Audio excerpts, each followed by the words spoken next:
첫 번째 소식입니다. 삼성바이오로직스가 mRNA 백신 원료를 생산한다. 마치 기사 제목을 보면 이 원료 생산을 밝힌 것처럼 보이지만 그렇지는 않습니다.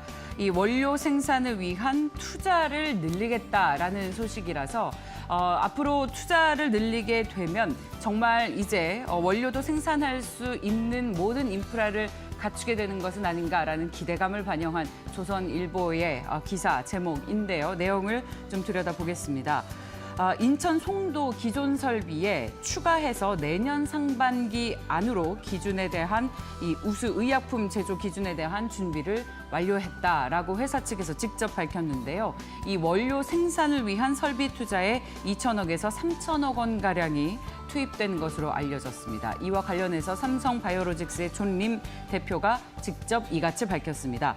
확장된 생산 능력을 통해서 파트너가 새로운 mRNA 백신과 치료제를 더 빠른 속도로 시장에 출시할 수 있도록 지원하기를 희망한다라고요.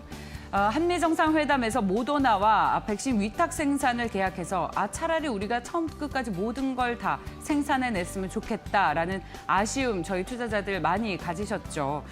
그런데 이렇게 앞으로 설비를 추가 투자하게 되면 모더나가 완전히 기술 이전을 확대할 수 있을지 백신의 전 과정에 대한 생산 과정의 체계를 갖추게 되는 것은 아닐지 이 기대감을 반영한 기사 제목이었습니다. 자, 다음 소식 보겠습니다. 애플은 태블릿 업체 시장 1위 회사죠. 이 아이패드에 OLED가 탑재됩니다. 지금까지는 LCD를 탑재했었는데 2022년부터 일부 아이패드 모델부터 LCD 대신에 OLED를 적용하기로 했습니다. 이 아이패드용 OLED는요, 삼성 디스플레이와 LG 디스플레이 공급이 유력합니다. 애플 아이폰에 OLED를 공급하고 이 양사가 이미 공급하고 있는 데다가 아이패드용 OLED를 개발해 와서 삼성 디스플레이와 LG 디스플레이가 애플에 이 OLED를 공급하는 것이 유력하다는 소식이 전해지고 있습니다. 앞으로 OLED 시장이 2차 성장기에 진입할 수 있을지, 소재, 부품, 장비 업체의 후방 산업도 다시 활기를 띨 수 있을지 주목이 되는 소식이네요. 자, 다음 소식 보겠습니다. 요즘 외국계 증권사에서 국내 회사들에 대해서 투자 의견 매도 보고서를 내서 주가가 상당히 출렁이는 모습들 요즘 확인을 하셨죠. 모건 스탠리가 전기자동차 배터리 산업의 패러다임 변화로 배터리 제조사들의 경쟁 과열이 예상된다.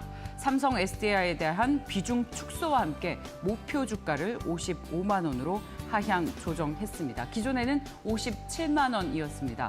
LG화학과 비교하면 목표 주가 하향 조정 폭이 크지는 않습니다만 우리가 생각해봐야 할 것이 있습니다. 모건 스탠리의 배터리 의견 하향 리포트는 삼성 SDI 주가를 급락시켰습니다. 그리고 같은 논리로 중국의 배터리 업체의 CATL에 대해서도 비중 축소의 의견을 냈는데 어제 시장에서 보니까 이 K배터리 업체들 중에서 한국 배터리 관련 주가들은 급락했는데 오히려 같은 보고서가 나온 중국의 CATL은 사상 최고가를 경신하고 있는 겁니다. 외신 리포트에 대해서 우리가 이런 매도 보고서가 나오면 무조건 주식을 팔고 시장에서도 요동을 치는 이런 패턴. 하지만 외국에서는 이런 보고서가 나옴에도 불구하고 사상 최고가를 기록하고 있는 이 전혀 서로 다른 반응. 우리 투자자들 입장에서도 다시 한번 고민을 해봐야 할 지점이 아닌가 싶습니다. 다음 소식입니다. 자, 코로나 백신 접종률이 우리나라도 10분 중에 한 분은 이 백신을 맞았다고 하죠. 그래서 정부가 싱가포르 등 코로나19 방역이 우수한 국가와 얌자 협정을 맺고 이 국가에서 백신 접종을 마친 사람은 방문 목적과 관계없이 입국할 때 자가 격리를 면제하는 방안을 추진하고 있습니다. 대상 국가로는 괌, 뉴질랜드, 대만도 추진을 하고 있다고 하는데요. 이 백신을 맞았다라는 증명서가 필요한데 이 진위 여부는 여행사에 위탁하게 된다고 합니다. 또 관련 이슈들로 투자 아이디어가 생길 것 같은데 계속해서 관심 있게 지켜보도록 하겠습니다. 자, 그리고 어제 새로 나온 소식 가운데서 한 언론사의 단독 보도입니다. 하림, 이 닭고기 회사인 하림이 매물로 나온 이스타항공 인수를 추진한다는 소식입니다. 이스타항공 자회사는 펜오션이죠. 이 펜오션과 함께 해운과 항공을 결합한 물류 부분에서 규모의 경제를 노려서 시너지를 창출한다라는 뜻으로 풀이가 됩니다. 이 이스타항공에 관심이 있는 것은 할인뿐만 아니라 속옷 회사인 쌍방울도 사모펀드와 함께 인수를 하겠다는 소식인데요. 사실 이 쌍방울 속옷 회사를 알고 계시지만 돈 된다는 M&A는 다 참여하는 회사입니다. 그래서 지금 계열사가 무려 6개 정도가 되는데 계열사 중에 광림이라는 회사가 있어서 이 광림을 이름으로 이 이스타항공 인수를 추진하는 것에 관심을 갖는다라는 소식까지 함께 전해지고 있습니다. 이 이스타항공의 최종 인수자는요, 이달 중에 가려질 것 같습니다. 역시 관심 있게 살펴보도록 하겠습니다. 자, 마지막 소식 볼까요? 중국 정부가 고령화 등의 인구 문제를 해결하기 위해서 세자녀 출산을 허용하기로 했습니다. 지금까지 중국이 인구가 너무 많아서 두자녀 정책을 시행했었는데 고령화가 가속화되고 출산율이 떨어지자 산하 제한을 완화한 것입니다. 관련 소식으로 우리 출연자 중에서도 이 출산 관련 대책 관련 주식에 관심 있는 분들 많이 계셨었는데요. 앞으로도 좀 관심 있게 지켜볼 필요 있을 것 같네요. 자, 그렇다면 오늘은 증권사에서 어떤 이슈에 주목을 하고 있는지 직접 들어보도록 하겠습니다. 유진투자증권 서울 WM센터로 가겠습니다. 김영재 이사님, 안녕하세요. 네, 안녕하십니까. 오늘은 어떤 이슈에 주목하고 계십니까?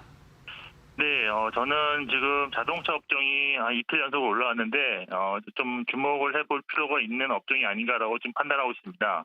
자동차 업종이 경기 민감 업종의 상승에 뒤늦게 상승할 가능성이 있다고 보이는데 아직까지는 시장 흐름과 연동하겠지만 향후 경기 방어주의 그 상승 이후에는 주도 업종으로 부각할 가능성도 있다고 좀 판단하고 있습니다. 먼저 어제까지 주요 자동차 종목들의 주가가 이틀 연속 상승하면서 대형주 중에서 양호한 흐름을 이어나갔는데 특히 수급적으로 중요하다고 보이는 점이 외국인이 이틀간 운수장비 업종을 4,700억 원 순매수했다는 점입니다. 이는 최근 2년 내 최대치인데 기간을 확장시켜봐도 매우 드문 경우일 것입니다.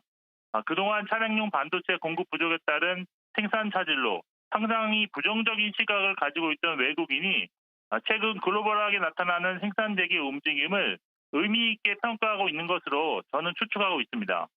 사실 지난주 후반 미국 주요 자동차 종목들의 상승이 있었는데 상승의 원인은 포드 자동차가 공격적인 전기차 전략을 공개하기도 했지만 보다 중요한 것은 생산재기였습니다. 대표적인 글로벌 완성업체 GM은 그동안 반도체 수급 문제로 생산을 중단했던 글로벌 공장에서의 생산재기를 발표했는데 미국 공장 5개와 50% 수준 가동률을 기록 중인 한국 내 공장 2곳도 어제부터 100% 가동에 돌입한다고 하였습니다. 여기에 자동차 비메모리 반도체 제조업체인 TSMC가 생산설비 가동 스케줄 조정 등 전례 없는 조치를 동원해서 차량용 반도체 부족 사태 해결에 나서기로 발표한 것도 호재라고 보고 있습니다.